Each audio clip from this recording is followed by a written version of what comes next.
Okay, let's go. Yeah, just give me 1 minute.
Okay, so good afternoon, everybody. Welcome to today's session. And in today's session, we want to have a discussion around the structure of the thesis, the structure of the dissertation, and maybe as a caveat, we are talking about a basic structure,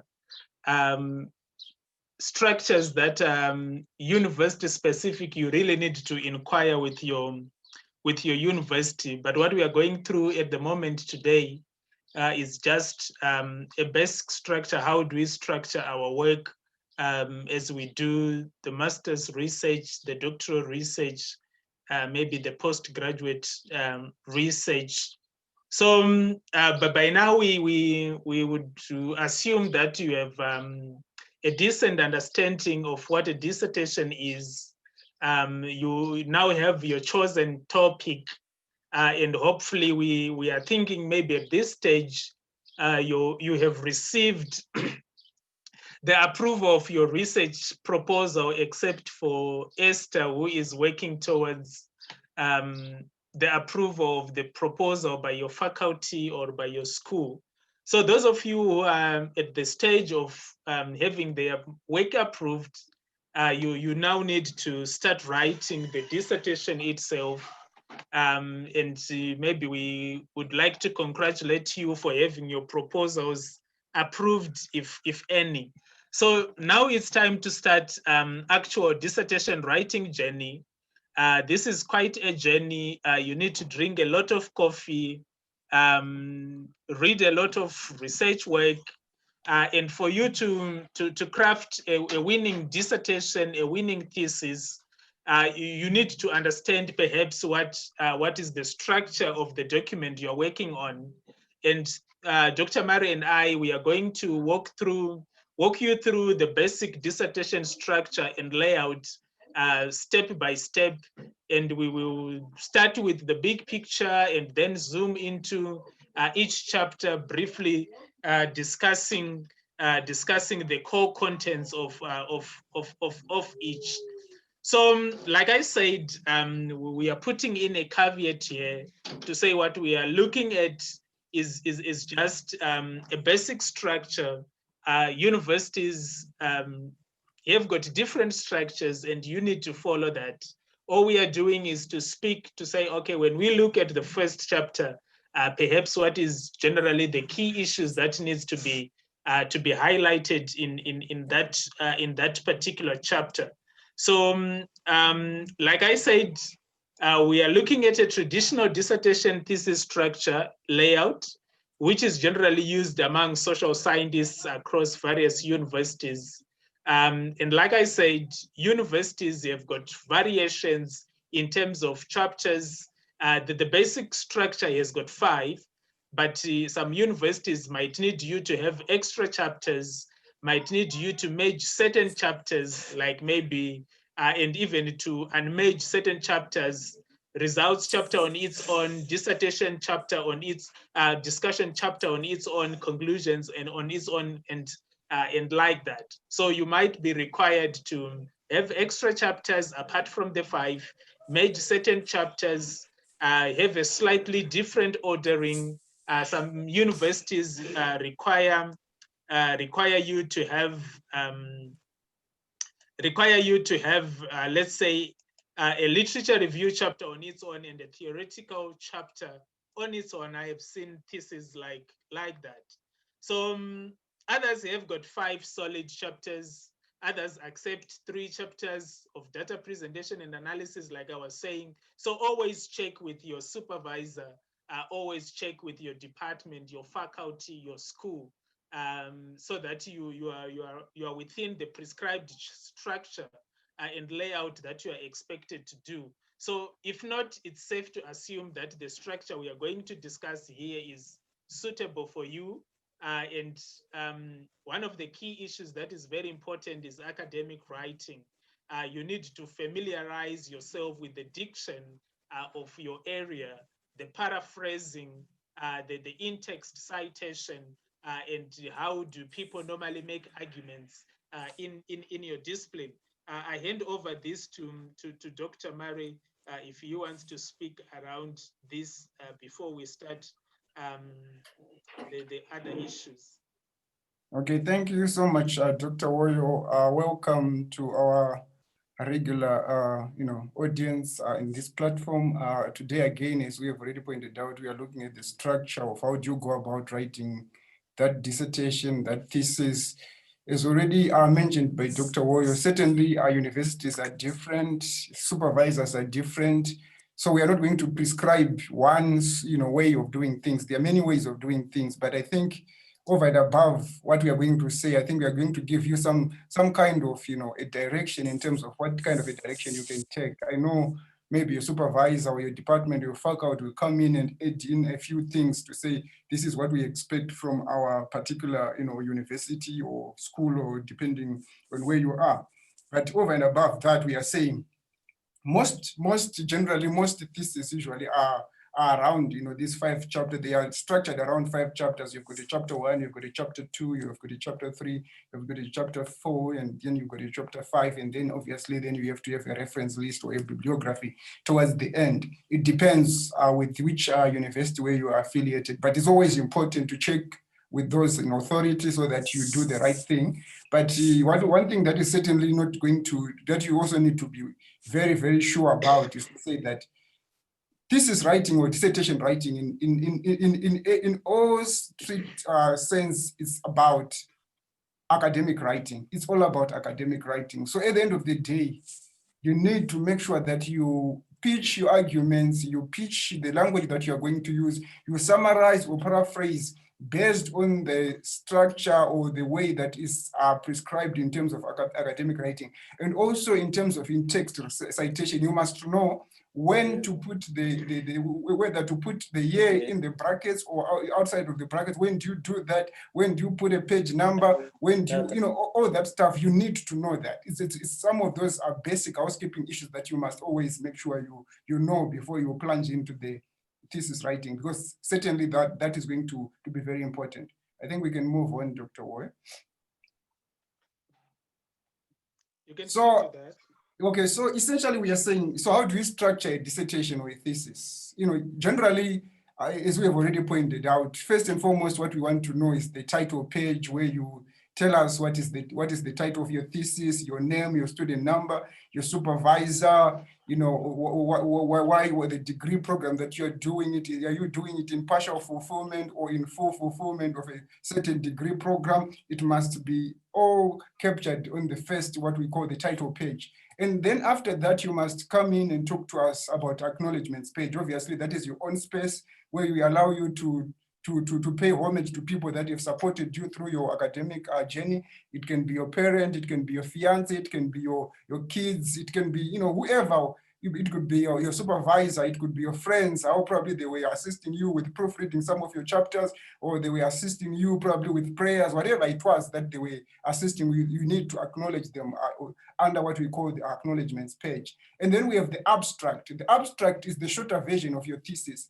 Normally it's half a page, some it's a full page, depending on the university and also depending on supervisors' expectations and also it's guidance. But usually sometimes it tends to be half a page or even one page, where you tell us what are the key findings of your study. What are the key? What were your key research objectives? What was your methodology? How did you go about collecting data?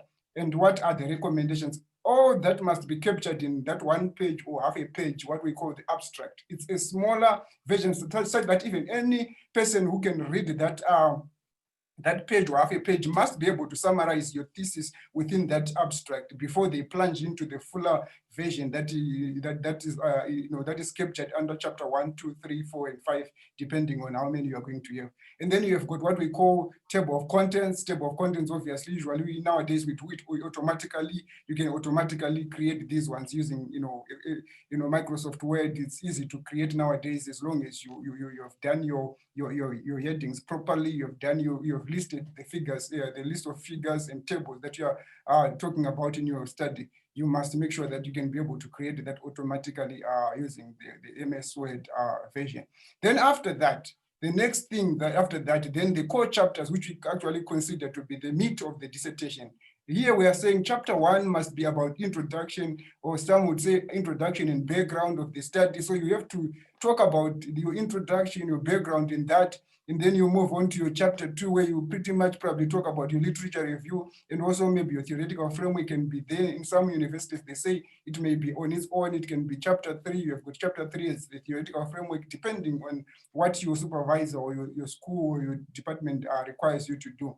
Then chapter 3 is to do with your methodology. How did you go about collecting the data? Which methods did you use? The ethical considerations, sampling techniques, all those kinds of things, sampling techniques and other things that you also used in that study must be summed up under that. And then chapter 4 is the results and the discussion. Now you are presenting the findings, and then you're also making a discussion using theory or conceptual framework to make sense of the data. And then chapter 5 is to do with the conclusion and the summary of the findings, to say what is it that you have what is it that you can conclude from this particular study. And then finally, you have your reference list or your bibliography, or then after that, you can have an appendix where you're actually giving us appendix in terms of your approval, ethical approval letters. It can also be your data collection instruments. If you have used a questionnaire, tell us, give us as part of the appendix. If you have analyzed the newspaper articles, you must make sure that all the newspaper articles that you've analyzed are part of the appendix. The examiner must see everything that you consulted. If you did, content analysis or something like that, or critical discourse analysis on a particular topic, that is what you can be captured under appendix. I hand over back to Dr. Wario to speak to these issues again. All right, thank you, Dr. Mare. Also, I think on the point of academic writing, you also need to check with your faculty whether it is allowed for you to write in the first person singular or that, like writing in I. I think generally in our field, we don't encourage that. But some discussion I was having some time with Dr. Venganai at some point, she said that in their field, they actually encourage people to write like that. So those are some of the basic issues that needs to be checked, so that you are at the same level in terms of writing.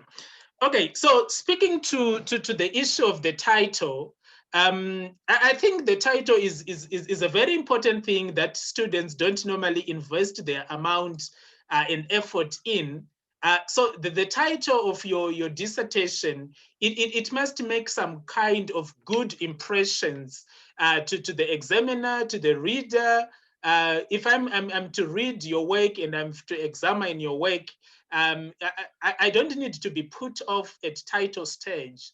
It's rather to be put off whilst I have read some pages, and perhaps I could say maybe I would resume tomorrow and all that. So people need to invest in the way they formulate their titles, because it is going to make first impressions. Before I read anything, I read the title and I need to understand what your work is all about. So it pays to invest some time into thinking about your title. This is just a guide in terms of what really makes a good title. Even when you are writing articles and and dissertations, it applies both. So you're gonna come up with, you need to come up with a title that is good enough to make lasting impressions, and a strong title needs to be succinct. It needs not to be verbose. It doesn't need to be a mouthful. It does not need to be overly lengthy. It just needs to have the right amounts of words. And when you have it that way, it must you must make sure that your title is also not vague. You need, at this point, I always say to my students, always make sure you have excluded the middles. Don't give me an impression that it could mean that, or it could mean this, or it could mean that. So you need to be very specific, and not vague and not very ambiguous in the titling or in the phraseology of your title. And it must be representative of the research that you are undertaking. So it must be clearly linked to the research question. I think if you remember the other time when we started, we talked about the golden thread. So in representation, I am also linking this to the golden thread, where you need to make sure that your title is linked to the key research questions, to the key objective, and to the key title. At least in my field, these things matter. Maybe Dr. Maro would come in and echo his sentiments. So those are the issues that needs to, you, if you have a title, make sure your title has got these issues and they are very clear. It's not lengthy. It's usually, some universities, they will tell you they need less than 15 words. Some university will tell you they need 10 words, and all that. It should be specific, it should be representative. And obviously, when we are talking about a good title, it needs to mention the broader area of the research. What is the overarching topic that we are looking at? It needs to mention the specific focus of the research. Here you are supposed to talk about your specific context. So in a broader area, what are we looking at? Where exactly is this study located? What's the specific focus of it? And where possible, if it's fine, you need to make sure that it's indicative of the methodology, that when I read the topic, I am actually likely to say, this is a paper that I can examine. I'm comfortable with the methodology. This is the paper that I can supervise. I am comfortable with the methodology. So your title needs to show that indication. Is it a quantitative methodology that is being pursued? Is it a qualitative methodology, or is it a mixed method? So for instance, looking at investigating the effects of service recovery on customer loyalty among DSTV customers in Windhoek. So in this kind of topic, I get an impression that this kind of study is moving towards a quantitative methodology. When you look at service recovery on customer loyalty, that's the broad area of this particular study. So I see the broad area of research there. What's overarching in this study is the issues of service recovery on customer loyalty. Then when you look at the statement among DSTV customers in Windhoek, there I am looking at the specific context of this study. So this study is researching on a broad area of service recovery on customer loyalty. That's the broad area.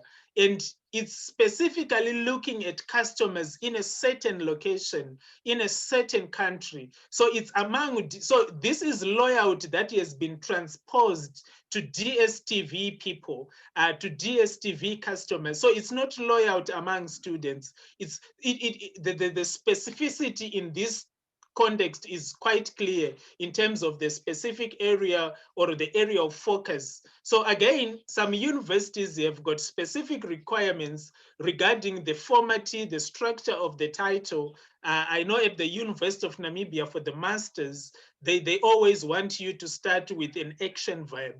So you also need to check with your university what exactly is required when you are phrasing your title. Over to you, Dr. Murray. Okay, so I think you have already captured what I wanted to say. So essentially, I think what is important is to make sure that your title is always succinct, specific, and also very representative in terms of what you are intending to research.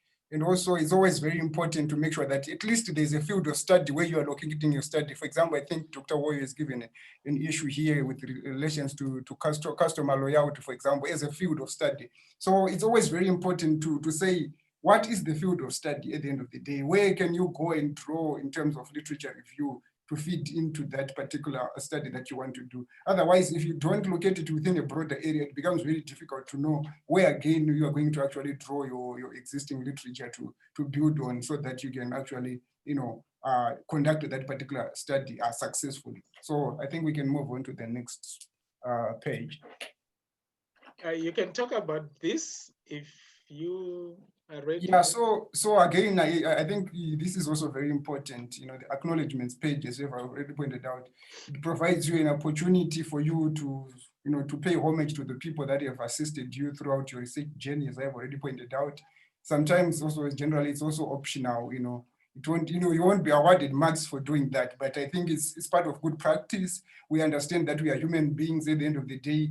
We are not going to be successful on our own. There are certain people who are going to help us to get through this journey. So it allows, us as scholars and also as students to have a space where we can, ventilate and speak and, pay homage to people that have certainly assisted us. And I think it's very important. Of course, you are not duty bound to honor your supervisor if you don't want to honor him or her. But I think it's good practice that you also acknowledge that without them or their guidance, somehow you probably were not going to be able to finish this thing. So I think it's specifically meant for that particular purpose, to allow you to say, these are the people that assisted me. For example, in some universities, you are supervised by 3 or 4 people, not only one person. So you have a supervision committee that you are supposed to pay homage to, or you are supposed to thank for whatever they have done. You can thank your professors, your lecturers, your academics, and your tutors, your mentors, your advisors. There are so many people that your family, your friends, and especially your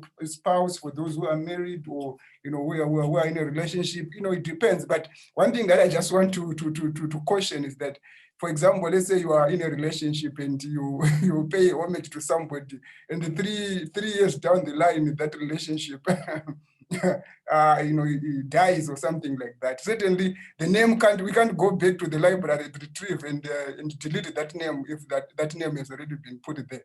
It means that it is going to be there for life. So I think those are some of the decisions that you need to make. Certainly, if you are in a relationship that has not yet become very formal, you must know that there are chances that it may not go well, or it may not to mature into something. So if I put that particular name, what if we are no longer together? Am I comfortable to still read that name on my thesis when I want to read it 3-4 years down the line?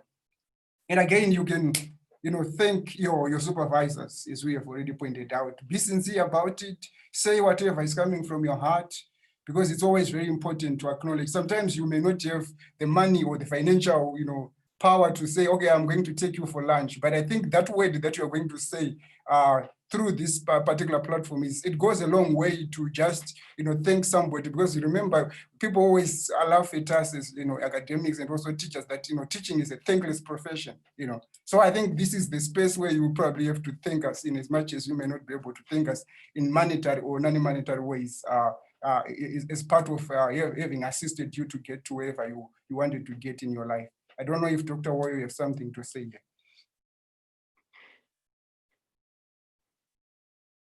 Sorry. So like what Dr. Mari was saying, I think there is really no need for lengthy rambling here.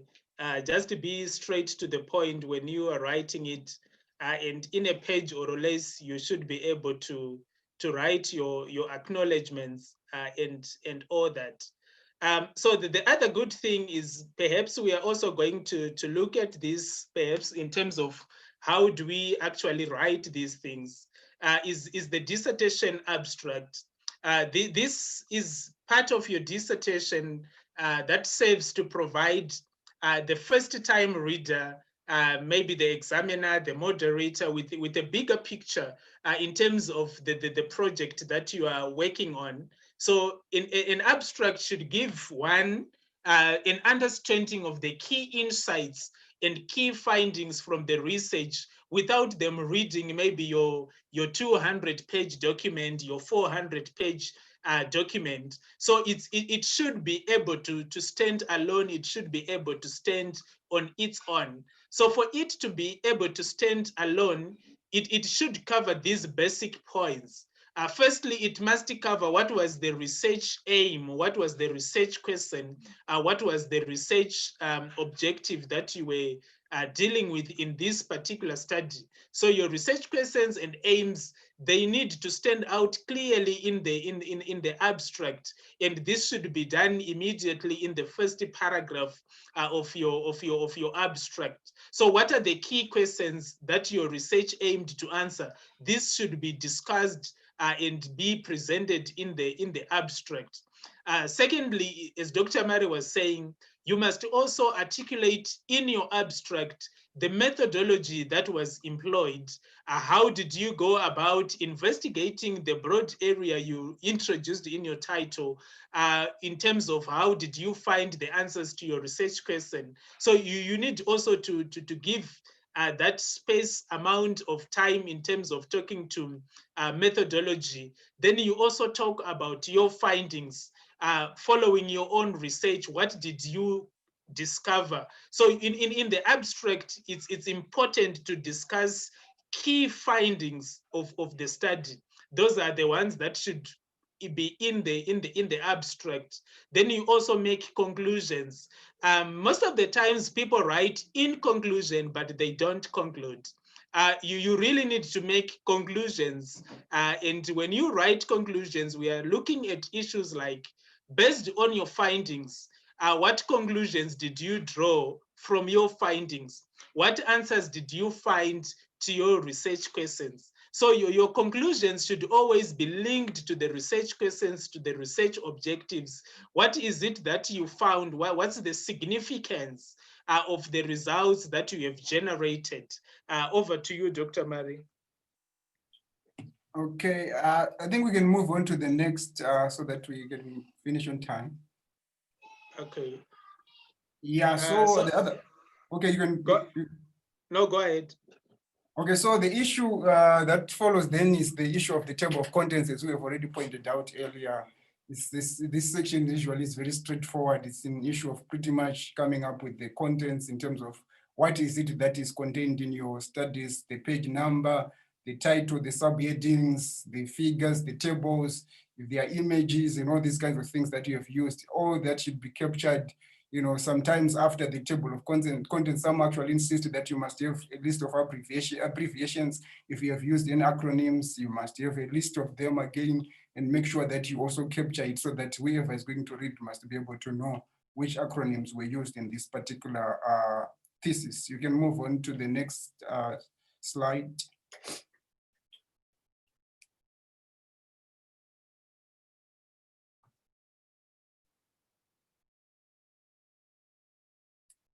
Okay, so we move on to chapter 1. You know, chapter 1 essentially, in many cases, you would see that if you read chapter 1 in most universities, what I've realized is that it's just the longer version of the proposal. That's what I've tended to see.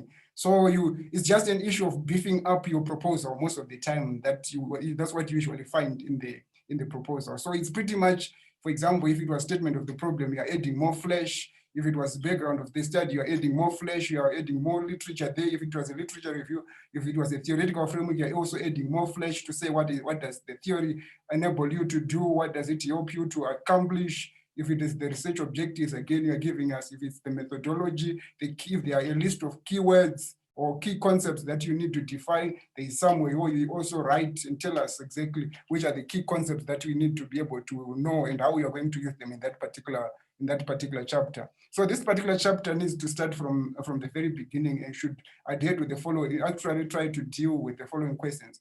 What will you be investigating? For example, you need to tell us in plain language, what is the big picture in this particular study that you are trying to deal with, and why is it worth investigating? It must be very clear. Why is that particular area very important to us? What is it, if we understand it, what is it going to help us to do in terms of, at a policy level or at an academic level, what it should help us to do? And also you must also try and answer the following question: how is it important to academia, and how is it original, your study? Is it original, or you're building on other studies that have been done elsewhere, or you're just bringing something that was done somewhere so that it can speak to your context? What are your research aims and research questions? Those should be very clear. It must be clearly laid out. What is the scope of your study? Some would also say, what is the significance of your study? You must be very clear there. What is it that you are trying to deal with? In other words, what would you cover and what is it that you are not going to cover? So you must delimit your study to say, in your study, if you are talking about customer loyalty, this is what essentially you are going to be focusing on, not any other thing that other people probably have talked about. So you must be able to give it a boundary so that people can understand where you are operating. And also, you must also answer the following: how will you approach your research question in your research? In other words, what is your methodology? You must tell us briefly, though, but you must tell us so that at least whoever is reading it must be able to know why is it that you're choosing that particular methodology, why is it suited to your research topic. And then finally, you must also try and answer the question: how will you structure the rest of the dissertation? So you must have somewhere towards the end of this chapter where you tell us the organization of the rest of the chapter, to say chapter 1 is already discussed about this, but chapter 2 will focus on the literature review, if it is going to do that, maybe, and also the theoretical framework. And also you move on and say chapter 3 is going to talk to us about methodology. Chapter 4 is talking to us about results and discussion. Chapter 5 is going to talk to us about the conclusion. So you must have a section towards the end. And one thing that is also very important is that in each chapter must, at the start of each chapter must always have an introduction. You must introduce the chapter. And also at the end of the chapter, you must conclude the chapter. So the chapter is an introduction, which is clearly laid out. And at the end of it, after laying out everything, it must have a clear signposted area which says this is the conclusion, where you are concluding. So each chapter must always make sure that it adheres to those basic housekeeping issues. I don't know if Dr. Wario got any other thing to say. Thank you, Dr. Mari, for that. Maybe one of the key issue around this is, I don't know, maybe with Dr. Mari, but for me, this chapter should be written last. Is it kinds of tend to tie everything together. So I normally prefer it to be written after after everything else has been discussed. Then another key issue. Well, what is it that I wanted to say? When I think even at the level of the masters and the doctoral students, the introduction should not just be about this chapter is going to discuss this and that and that and that. That's really introduction that we welcome, maybe at honors level. It must have some kind of flesh in it. Of course, you are going to highlight what are the key issues in that particular chapter, but it mustn't just be a case where someone is just saying this chapter is about this and that. So it's quite important to have that right. And when this chapter is done right, it will set a clear direction for the rest of the dissertation, especially for the examiner. So specifically, it will make it clear for the examiner in terms of what exactly were you investigating? Why was that important? And how did you go about investigating that? So if your introduction chapter leaves a first-time reader wondering what exactly are you writing about, or what exactly are you researching about, then it means you still have got some work to do. It means you still have some work to do. Then the second chapter is normally in the traditional structure. It's normally the literature review chapter. So now that you have set a clear direction with your introduction chapter, you need to review literature, and this must be done properly when you are doing the literature review. We discussed this in one of the webinars. So in this section, what exactly are you doing? In this section, you are analyzing existing literature, typically from academic journals and high quality industry publications. So not all publications in industry are good and are not high quality. So you're gonna think about industry publications, let's say by the central bank, by the Ministry of Finance. They normally produce quality reports. Your statistical agencies in your various countries, they normally produce very good kinds of reports. So you need to read journal articles, high quality industry publications, and with a view to make sure you understand what does literature say about your broad area of study. So if you are looking at service recovery and customer loyalty, you need to have an understanding. What is the general understanding around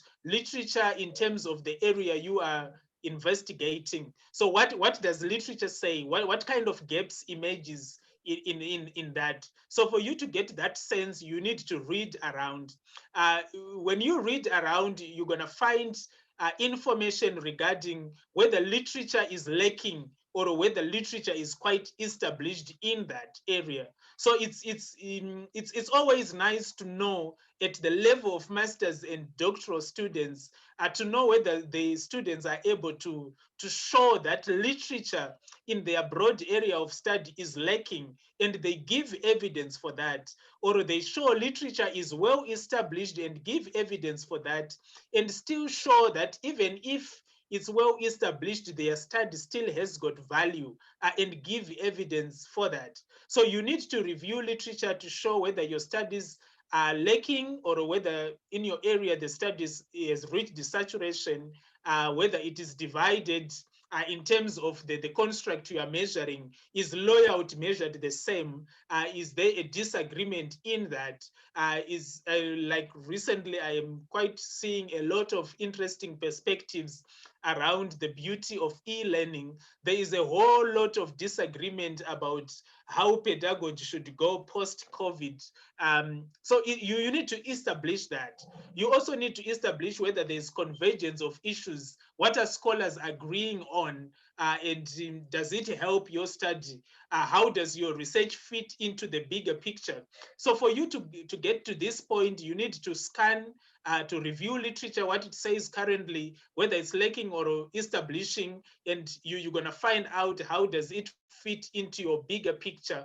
How does your research contribute to something original? You get this, and you're going to answer this by reviewing your literature. If you don't review your literature, you will never know whether your study is going to contribute to something original. Perhaps it's not even original, or perhaps it will be original. And how does the methodology of previous studies help you develop your own? This might not be hard on the masters, but it is actually hard on the doctoral students. You need also to contribute. In as much as you contribute to literature, you are awarded the degree also on the basis of your contribution to methodology. So you quite need to speak to that. And depending on the nature of your study, you may also present a theoretical and conceptual framework towards the end of your literature review chapter, or if your university wants it as a separate chapter, then you're going to do it like that. And the conceptual framework has actually to be tested in the research. Dr. Mari?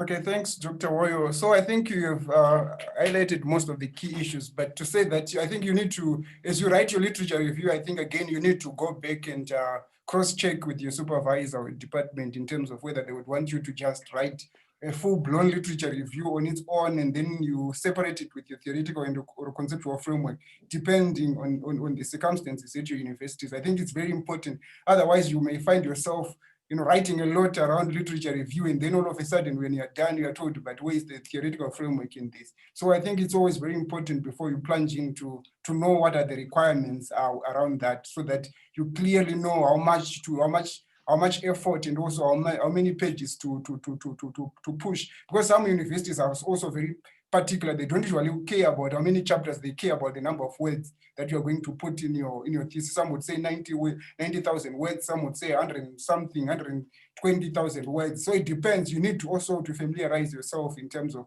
whether they are more particular about the word count, are they particular about the chapters in terms of how they are structured. I think it's also very important that you check that. And again, I just want to rehash the same thing. As you start again your literature review, we need an introduction. As you finish it, we also need to see a conclusion, so that we know that you have introduced your literature review, but you have also concluded it. Clearly signposted as you finish. You can move on to the next. You can talk on this one. Okay, so now on chapter 3, which is usually called the methodology, or some would call it methods and data analysis, it depends. There are so many ways of presenting these things, but they mean the same thing at the end of the day in terms of the essence of what is actually being said. So one thing that is also very key here when you start this again is to open it with an introduction. But again, you need to make sure that once you get into this one, you now need to be able to tell us that now you've entered the terrain where you are telling us how are you going to go about carrying out the study? How are you going to go about making sure that you conduct the data collection process that is essential to your study? And I think this one is one of the most important chapters, where we begin to see you and to feel your study. I think elsewhere we will be trying to introduce your study to us, but when you get here now, we begin to see. It's almost like when you're building. I think at this stage you're almost like at the window level. We can actually tell what kind of a house you're building. It is very evident. It becomes very clear to anybody who was not sure about what you are trying to build. Are you building a little bar? Are you building a skyscraper? Are you building what? But once you get in here, it must be very evident, because even in some universities, they actually, instead of using the term researcher, the researcher is going to do ABCD. Some universities actually say you must say I am going to do that, because now all of a sudden they allow you to emerge. You are no longer going to be drowned by other scholars that have been defining the territory for you in literature review. But when you get here, you begin to see the I part of you. I'm going to make sure that I'm going to use purposive sampling because of ABCD. So when you get to this is when you start again. I think for those who have been with us since we started this, that's when you start again by looking at whether you're going to pitch it at a positivist level or a post-positivist, or is it an interpretivist study? What is it in terms of methodology? Are you going to do a quantitative? Are you going to do a qualitative? Are you going to mix both quantitative and qualitative? It must be clear what are the data collection instruments that you're going to use, what are the sampling techniques or strategies that you're going to use, what are the ethical issues, how are you going to analyze the data. It must come out clearly in this chapter, and everything must flow logically. And I think the term logical here is very important. Everything must flow logically. Otherwise, if you don't put it in its logical sequence, then people will start questioning the framing of your study, to say probably it's not located in the right kind of methodological philosophy, or even methodological approach that allows you to answer that particular research process that you want to deal with. So it's always very important to think logically when you get to this. It's very, very important. So you have to make sure that you give us all the data. Yeah, justify. Everything must be justified. You just don't tell us that I used a questionnaire, or I used in-depth interviews, I used focus group discussions, or I did in inference analysis, I did this. It's very important to justify. Why did you do that? What was the intention? What was the rationale of doing that particular thing? It's very important that you you do that. And when you finish again, as we have already pointed out, again, we need to see that conclusion aspect coming in at the end of this chapter. I don't know if Dr. Warrior got something to add, yeah? Thank you, thank you, Dr. Mari. For me, in my thinking and in my supervision experience, this is also another chapter that I want to be. I want students to write after certain things have actually occurred. So for me, after their proposal, I tell them go straight to your literature review, develop your instrument, go and collect the data. And probably do some basic analysis or even do the whole analysis. And then when you are done with your analysis, I want you to come and write your methodology.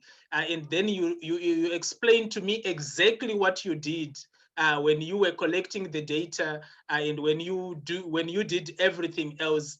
Because for me, most of the times I have found out that when students are writing, sometimes they write things that they don't do. So in order to avoid that, I always tell them, write literature review, skip methodology, collect the data, analyze the data, come back and write the methodology.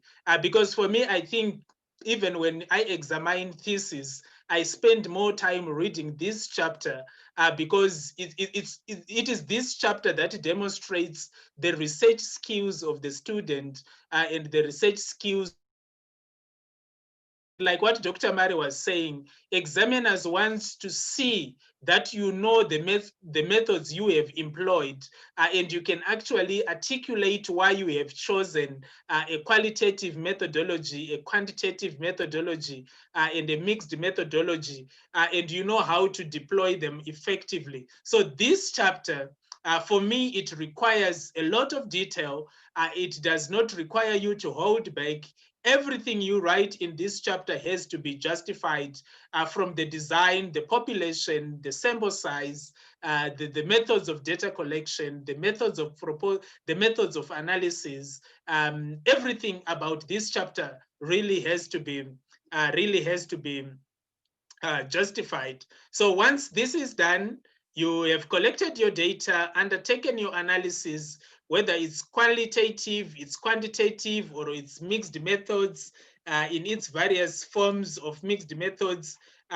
You in this chapter, you need to present the results of your analysis. So if, for instance, if I am looking at a quantitative study, you will need to first give the demographic profile of your respondents, give some descriptive statistics, then go on to inferential statistics in that particular order.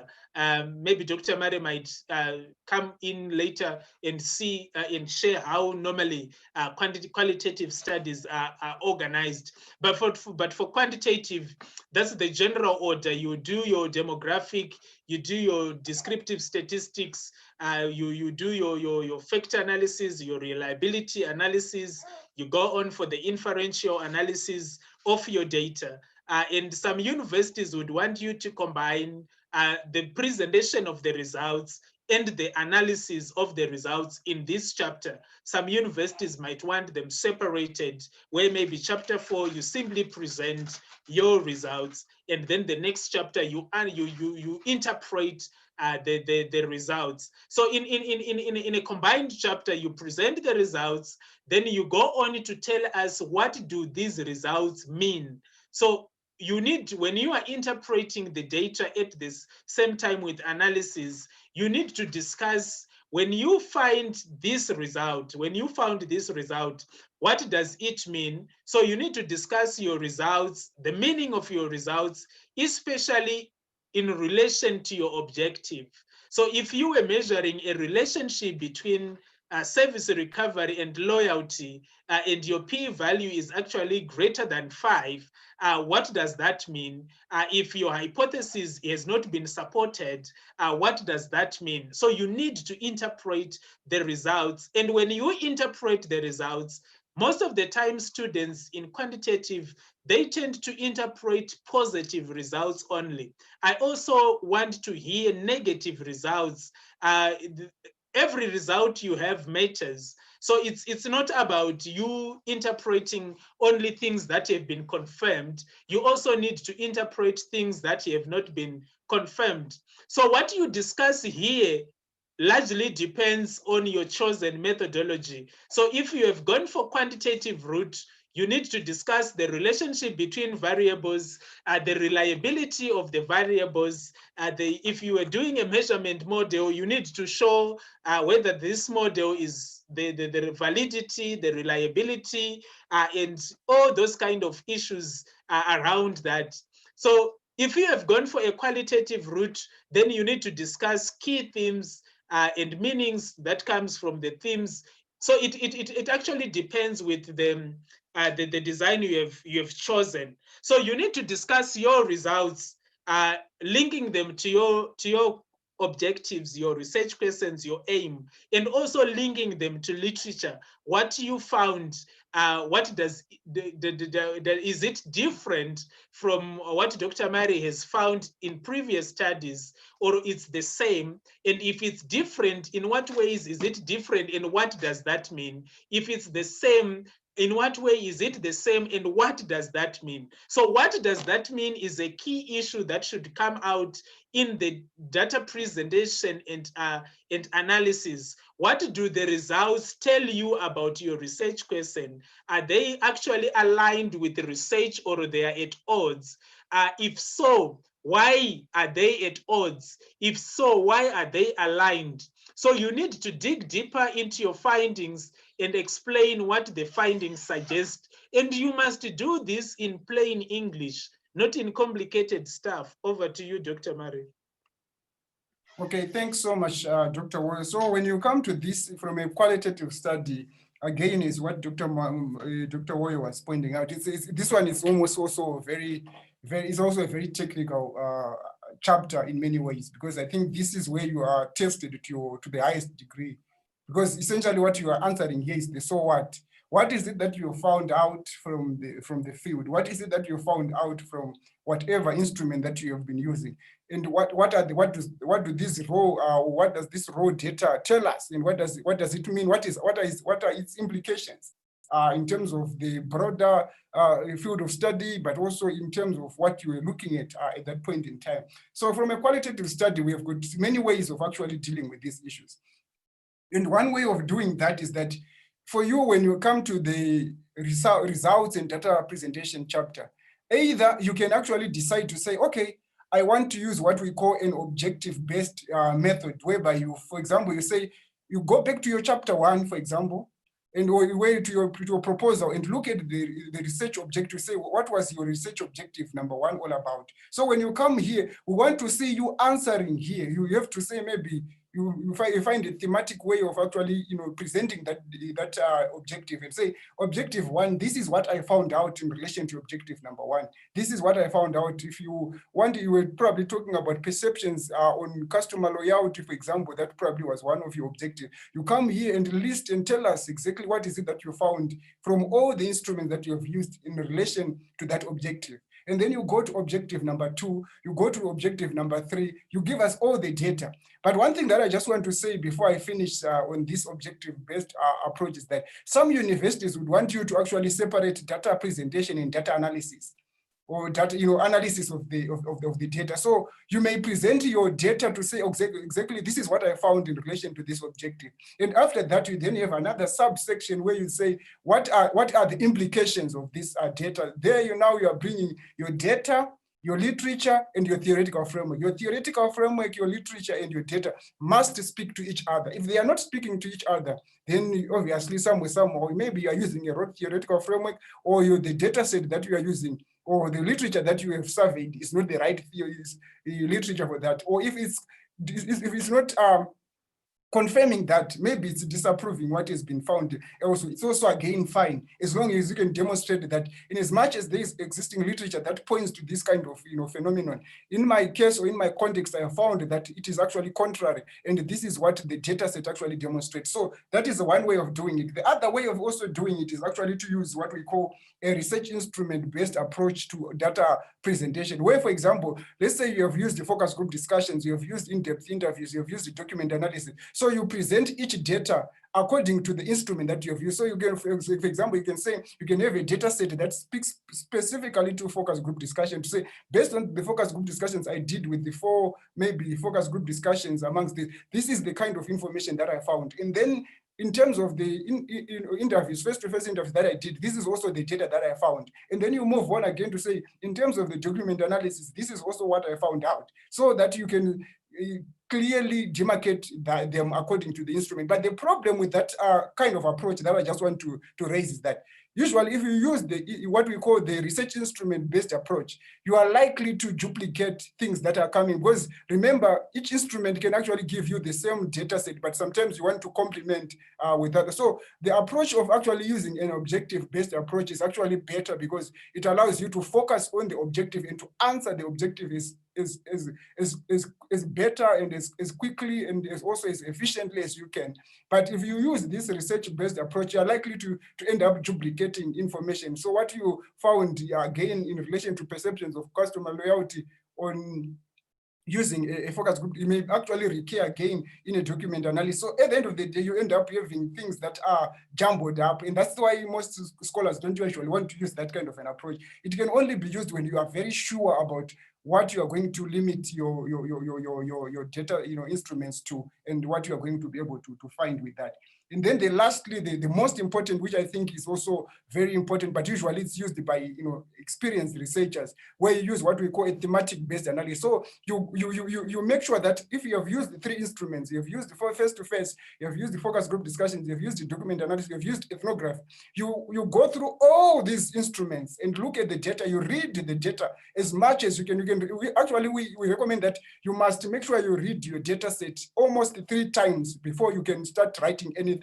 3 times you must go through your data, read it 3 times, all of it, so that you understand what the data set is all about. Once you have done that, now you can come back and start saying what are the themes that are emerging from this data set. So that way, the thematic approach is whereby you are now distilling information from different research instruments, but you are now coming up with themes that speak to your research and that answer your research objectives that you are trying to do. And after that, again, always go back and see how can you bring your literature, how can you bring your theoretical or conceptual framework to understand whatever that you are trying to present. It's always very important. And as I pointed out before, this chapter is pretty much the make or break of the thesis. If you don't get it here, and also in the research methodologies we have already pointed out, it's likely that you are not going to get it. Okay, you can move on, Dr. Wario. I think I'm done. Oh, okay, so the last chapter is your conclusion chapter. Some universities would want you to put summary of findings, and then you conclude. So that's the last chapter. You have made it. Now that you have discussed and interpreted your results, it's time to bring it back to the beginning. So in other words, in this chapter, you need to attempt to answer your original questions that you have discussed in the first chapter. So you need to clearly state what your conclusions are in terms of your research questions and objectives. Now that you have the data, now that you have analyzed the data, what do we conclude about this? So this might feel a bit repetitive, but as you would have touched on this in previous chapter, but it's quite important to bring the discussion full circle and explicitly state your answers to the research question. And as you do that, you also need to show what are the implications of your findings to literature. So you need to think about theoretical implications. You need to think about practical implications. These are quite important, especially for doctoral students. So you need to discuss what are the implications of your findings. In other words, we are saying you have answered your research questions, but does this mean, what does this mean for the real world? What does this mean for literature?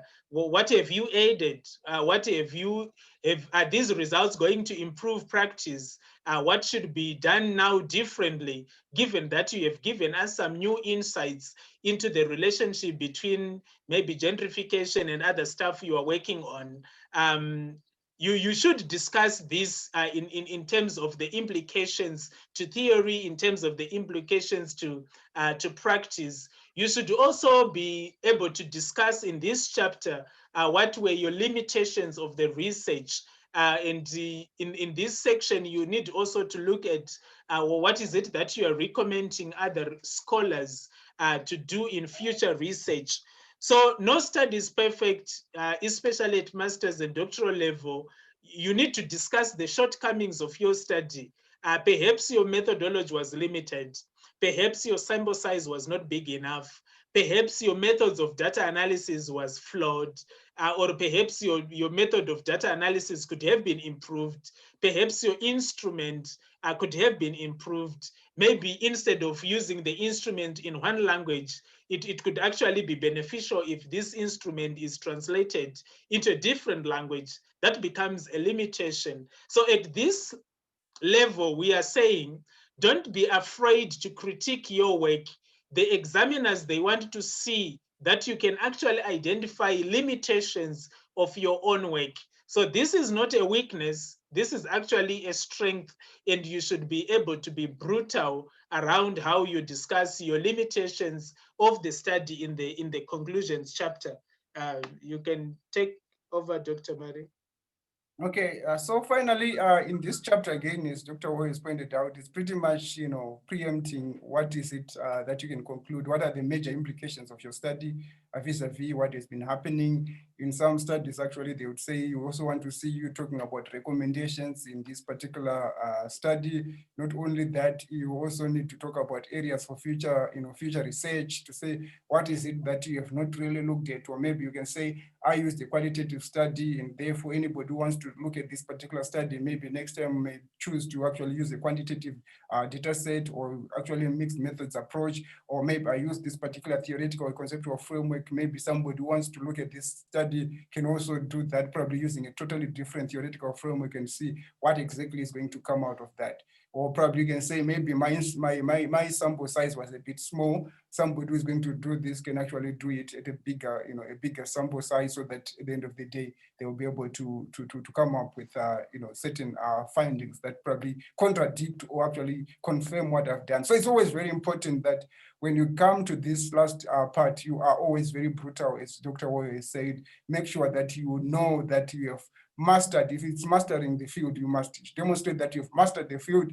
If it's at the doctoral level, you must demonstrate that you have contributed new knowledge. In some universities, actually, in this conclusion, they will actually say, demonstrate how you have added new knowledge at the level of theory, for example, methodology, or even empirical knowledge, new knowledge that you have created. What is it about your study that is demonstrated that you have added at these three levels? You can demonstrate that when you are doing the implications of study, to say my study has added new knowledge at the level of theory or conceptual framework, or it has added something in terms of empirical knowledge, or it has actually come up with a new methodological way of actually researching this particular phenomenon. I think I'm done this one, Dr. Wood. So the reference list is straightforward. It should contain a list of all the sources that you have cited in your dissertation in the required format as per your university guidelines. Is it APA, Harvard, Chicago, etc., etc. So it's quite important that as a researcher at this level, you use a reference management software for your dissertation. You can handle your things manually, but it's actually, you need to be very smart if you are to handle these things manually. Otherwise, you're going to make a lot of errors. If you are to handle it manually, every time you're reading an article and you are writing about it, then you cite it instantly. Otherwise, it's going to be a mess. But if you decide to use softwares, you can actually use Mendeley or Zotero. These are free, and they can actually provide you with a straightforward interface to ensure that your referencing is 100% on point. I don't know whether Dr. Mari, you have anything to say on that. Yeah, I think it's very important that if you're doing it manually, make sure that you judiciously take down these references as you go. Otherwise, if you wait until you are done, you end up realizing that you have to work with 300 or so references, and it won't be easy for you to deal with that. And the other issue that I just want to say is that each part, all these things, in as much somebody may think, a reference list, people don't pay attention. Every part of this thesis is marked. There's a marking rubric that guides most of the examiners. So obviously each section has got a mark. So if you may think that it may be, I don't know, I don't care, I will just do whatever, you will find out that probably that will be the area where you're actually going to lose more marks and you end up actually failing the whole thesis. So make sure that every piece in every chapter counts towards the final 100% that you are supposed to be chasing. So it's always very important to pay judicious attention and also know which reference list and bibliograph or referencing style are we using. Are we using APA?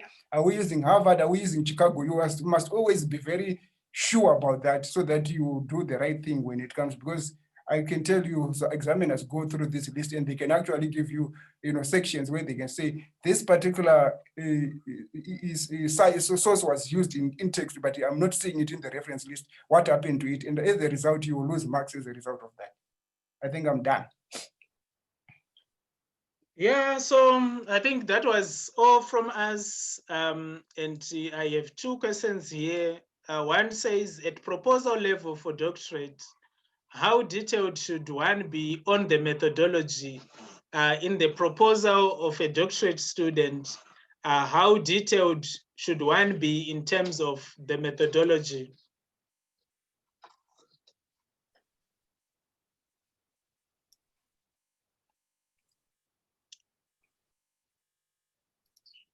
I'll ask Dr. Mare to, I think today we are the two of us online. Okay, I think it's not really, it depends. Again, in terms of a proposal, it depends, but I would say probably half a page or a page, depending on some universities are very particular. I know some universities in South Africa which are very particular about this. For example, when I did my PhD at Rose University, they were saying you must have a maximum of 5 pages, everything included. So it meant that you have to be very frugal. You also need to be very succinct in terms of summarizing your argument. So in that kind of a context, probably you can have to sum up everything in half a page, everything related to methodology, because vis-a-vis other sections that you also need to cover, you have to see which ones need to carry how many words and which ones have to carry what kind of content. So I would say half a page to one page, depending on the page. But if you are, for example, VITS, I know VITS usually is very, enabling in terms of that. It allows you to even write as much as 20, 30,000, 30 pages of, this proposal. So in that regard, obviously, you can write it in 2, 3 pages or something like that. It's still fine for me. Yeah, thank you, Dr. Mare. So I think, Tina, here you need to just make sure that when you are writing your methodology, the design is clear. The design is clear. The population or the unit of analysis is clear. The sampling method is clear. What else? Your methods of data analysis are clear, your instrument is clear, and everything about it has to be justified. So I think if in your proposal, most of the times I think people write a lot of stuff in a proposal that are not necessary. You don't have to waste space by defining what a population is.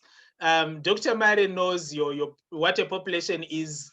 Dr. Amadila, who has just joined, she knows what the population is. So go to the detail and try to write it in such a way that your supervisor or whoever sits on the commit perhaps understand what you are talking about. So it's important that things that matters in the methodology section of your proposal, they need to be said out. It's a qualitative research which follows a certain design. Why? The answer to the question why should be stated. You are going to, your population is this size, your sample size is this size. How did you arrive at that sample size? Is it enough sample size? Is it representative? And all that kind of stuff. Then you talk about your instrument. Why is it the best instrument to use? Then you talk about your method of analysis. Why is it the best method to analyze your data and something like that? So I hope it's helpful at proposal level for a doctorate. How detailed should one be on methodology? I think for me, the key issues about your methodology, they need to be stated and properly justified in that section. I don't know whether Dr. Madila, she is just joining, if she has a point to make on how detailed one's methodology section for a doctoral student, how elaborate it should be. You can come through if you want to contribute to that.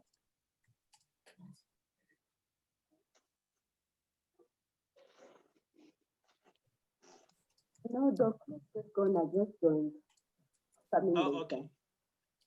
Then another question that I got here is, at what point do you write an abstract in a dissertation? At what point do you write an abstract in a dissertation? Over to you, Dr. Murray.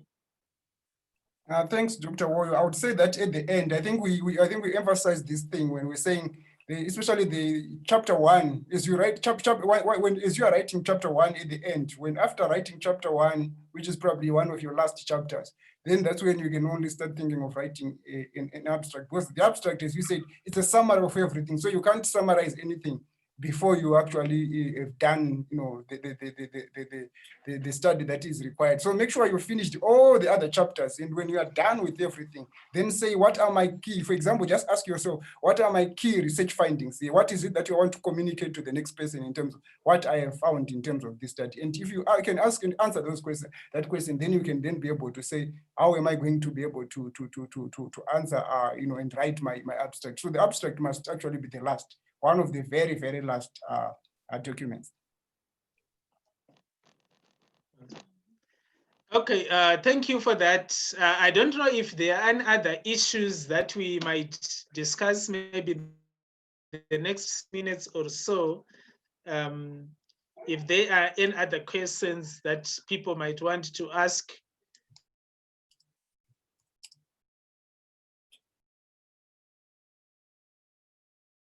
A change, what would your advice be on this approach? Is I will be going to hand in my thesis in the next 6 months. I don't know if I read this properly.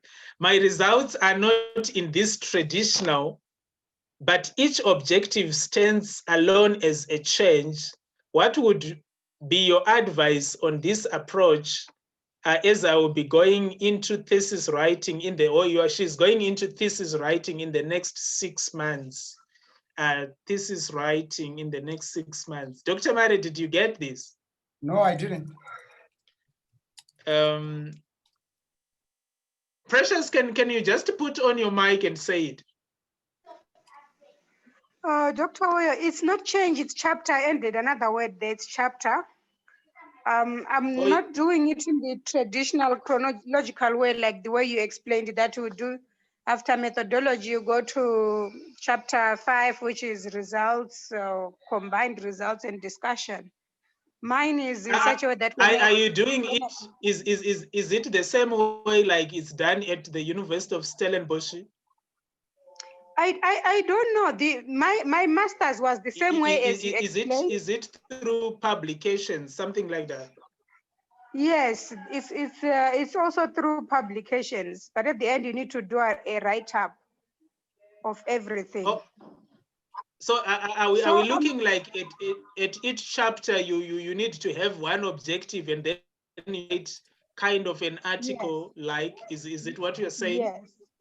Yes, you have a complete standalone document where you have its objective, broad objective, you have the general, the overall thesis, which has your major objectives. Then when you go into the chapter system, you are breaking again that objective into specific objectives. You do its literature review, you do everything for it. Oh, okay. I think Dr. Dr. Amadila did such kind of a PhD. She should be able to help. Dr. Amadila, your PhD was like this, right? Yeah, it was. Which university, may I ask, where you are studying, Precious? I'm at the Copperbelt University under the Dagama Shod Institute for Peace Studies in Zambia. Oh, okay. Now, what I want to understand the specific question you want to ask how to put together that, or what is the question that you have? Yes, it's confusing because you sort of choose your for others that my master's is exactly as what was outlined today. That's what I did with my master's. Then when you come into the PhD system, it's at the beginning looked like it will be overall the same thing. And then I'm now required to come present a chapter. When I present a chapter, it will be on an objective, break it down, have its own literature review. And it looks like everybody expects me to know. And I've tried to understand how am I doing this one? Just say, okay, let me just go with the flow now. Because everybody assumes I know how to do it. So Just you think go of into it. the research, you do look at the objective, you break it down, you do literature for it, its methodology, everything, and you have a paper. And then you go to the next one, you do the same. So I have done two, now I'm going to my third one. Okay, which is fine, really. It's just the same way you write the thesis is the same way, or you have, in this case, you are saying you have, for example, 3 research objectives. Each objective is a paper on its own, and that you said you have already. Yes. So then at the end of the day, you have to submit one document for examination. You are not going to submit 3 different articles. So you have now to put those together to sound in one document. So basically, you will have to have an overall introduction.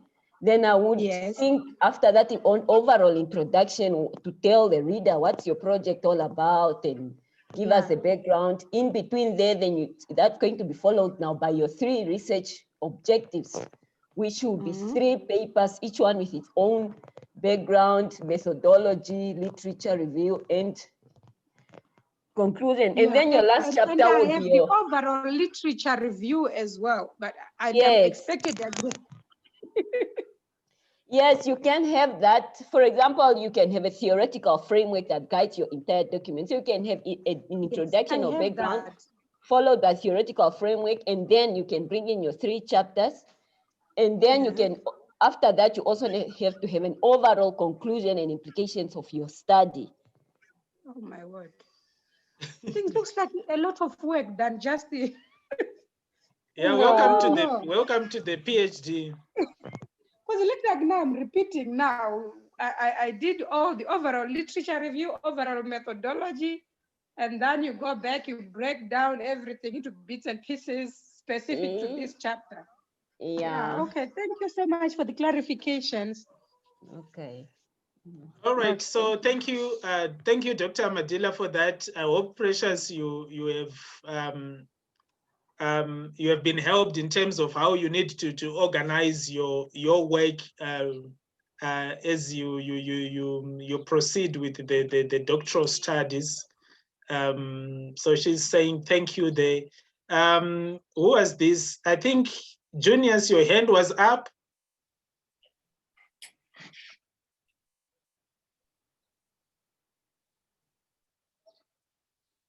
Okay, I don't seem to see him back online. So I think so. We were just presenting a traditional structure. So like you see in Precious' case, they follow a different kind of structure in terms of how do they put together their thesis and all that. It's quite important for candidates to make sure that they have checked with the university and then they have they follow the proper templates, and also to read around and see which universities probably do the same thing. So like in your case, Precious, if you go through the thesis of most of the theses at the University of Stellenbosch, you are likely to find how they have organized their work, and then you can also improve on the work you are doing, and then it is going to be quite helpful. I don't seem to get any further. Yes. Come in better. Okay, please do. Yeah, no, you just raised an important point to say what will help you, Precious, is also to look at how others have done it. You know, at the beginning, we were all in that. When you think of putting together 3 papers in one, it's like something complicated. But once you look at how others have done it, you apply now to your own work, okay? So I'd advise, sit down and find past work that has been done, okay? You can look at, like Dr. Woyo said, Stellenbosch does that as well, but of course that also depends from department to department, okay? It's not across the board. So you may find that still follow the traditional approach, okay? It also depends from supervisor to supervisor, right? So feel free to Google up. My work is also there, and other that you may feel will help you just to get an idea of how to put together your work.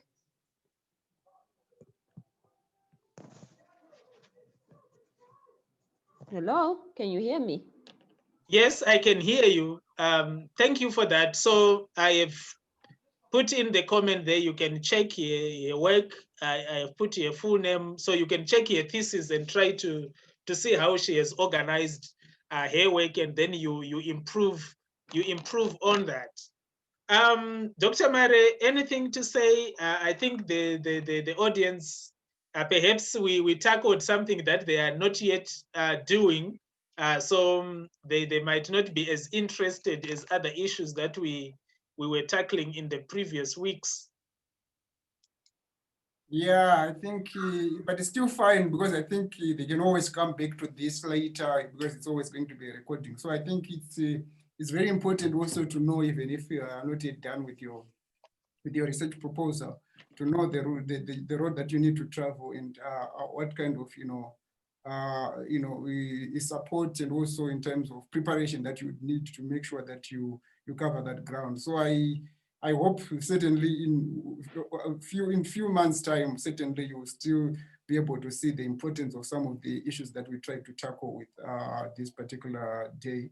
So I hope next time we will have another interesting topic where they can also engage and find help in terms of finishing their studies on time, and also graduating on time. All right. So thank you very much, Dr. Amadila, Dr. Mare, for tuning in. Thank you, everyone. Dr. Amadila, you want to say something before we close? No, I don't have anything to say at this point. Oh, okay. So thank you very much, everybody. We have come to the end of today's webinar, where we're talking about how do we normally structure our thesis or a dissertation, and more importantly, we put a caveat at the start that we are just talking about a traditional structure, and you need to really check with your faculty, with your school, with your supervisor, what exactly do they use. So it's bye-bye for now until we meet maybe next week. We're gonna advise you what kind of topic we are thinking to present, and then we share with you the details for next week. So for now, it's bye-bye until we meet again. Bye. Thanks, Doc. Bye.